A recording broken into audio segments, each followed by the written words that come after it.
Hey everybody, welcome back to the Economics of. Today we're going to be discussing a concept for commercial self-insurance. It's called captive insurance. So let's go ahead and dive in. A few things we're going to need to cover since this is a legal and tax topic as a standard disclaimer. So this is a form of commercial self-insurance. It's supported by case law and IRS rulings. The presentation is not advice, it's informational. Whether captive insurance is right for you or for your business should be based on qualified advice from your legal and tax counselors. So I just want to get that out there. We'll keep on moving. So captive insurance. What we're going to be discussing today comes largely from this book here. It's a book called The Business Owner's Definitive Guide to Captive Insurance Companies. It's written by Peter J. Strauss, JD LLM. He owns the Strauss law firm, or at least he's a partner there. I've never spoken to him. I'm not sure his exact relationship with that firm, but it does bear his name. So I'm sure he's at least a partner. And then the Hamilton Captive Management Company, LLC, is also under his control, which is a company he mentions in the book that he set up in order to facilitate captive insurance for his clients. So that may be something of interest to you to consider as we keep moving forward. These are some key concepts about captive insurance. It applies only to businesses. This is for commercial purposes only. It is a strategy to create tax deductions for insurance premiums that you retain as the owner of both the business and the captive insurance company. It's a real insurance company. When I refer to a captive insurance company, it's a real insurance company. So this company offers policies, accepts claims, pays claims, has its own profitability. It needs to be run like an insurance company. But like I mentioned, there's a number of firms available that help companies do this. This is not a new concept. And it is just a concept that I think a lot of business owners and risk managers, people who are responsible for or concerned about managing risk, are just unaware of. And I've also found, as I've discussed this with other colleagues, that they've heard about this concept, but maybe not gone as far as to read a book or to dive into it to understand the actual mechanics. And we won't be getting into that deep in this video, but we'll talk about the high level overview enough that maybe you could decide whether you want to dive in and learn a little bit more.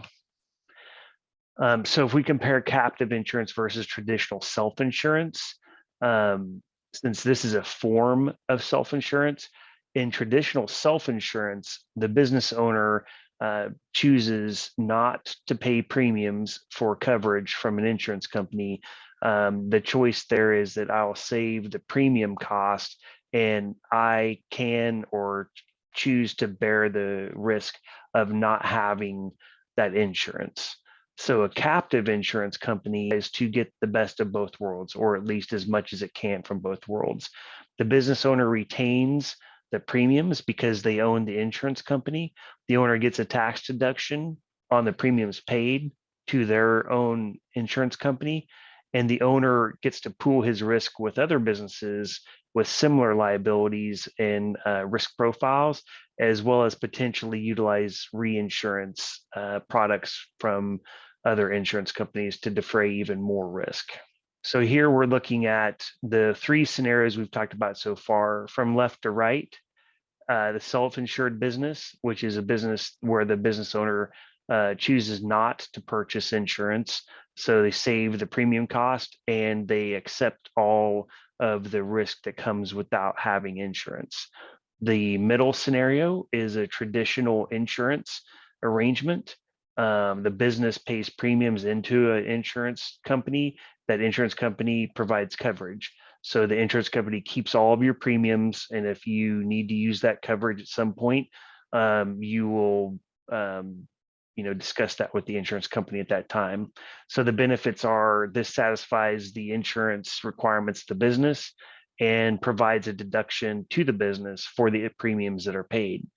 The last scenario on the far right, this is the captive insurance scenario where the business and the captive insurance company are owned by the same owner, and the business pays premiums to the captive insurance company, and the captive insurance company provides coverage, just like in the traditional scenario, satisfies the insurance requirements, provides a deduction to the business for those premiums, and the business owner gets to keep the premiums and get the coverage. And that is the main difference between the traditional and the captive insurance model. So who should consider captive insurance? Any company that is required or chooses to maintain high levels of insurance should at least consider captive insurance. So just off the top of my head, I jotted down a few ideas. Medical practices, hospitals have very high, malpractice and patient liability. So therefore, they usually maintain very expensive malpractice policies. So that is one group that could consider it.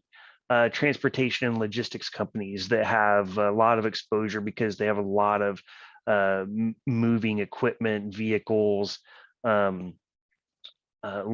of heavy things, employees moving heavy things around, lots of warehouses and property. It should potentially, this could be a good fit.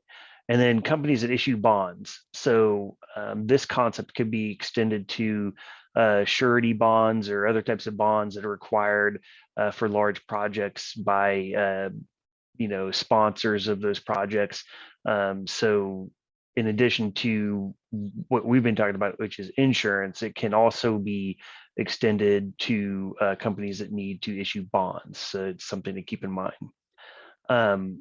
The last 2 points are just some concepts that maybe aren't readily apparent if this is the first time you're thinking about this, but businesses looking to add coverage that's not readily available in the market.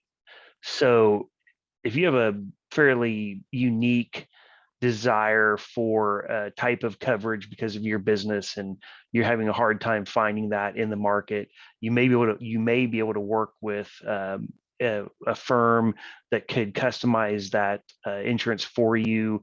They have a lot of contacts with reinsurance companies and other larger insurance companies that could potentially put together a customized product that meets your needs. The last one is businesses looking to increase coverage without increasing costs. So a lot of companies will choose not to purchase the volume of insurance or the amount of coverage that they would ideally like to have because they don't want to pay those higher premiums. Well, if you got to retain those premiums, you may be more likely to want to keep that insurance coverage high where you would like it to be if those premiums are being retained and leveraged by the same owner. So these are just some introductory topics really about captive insurance.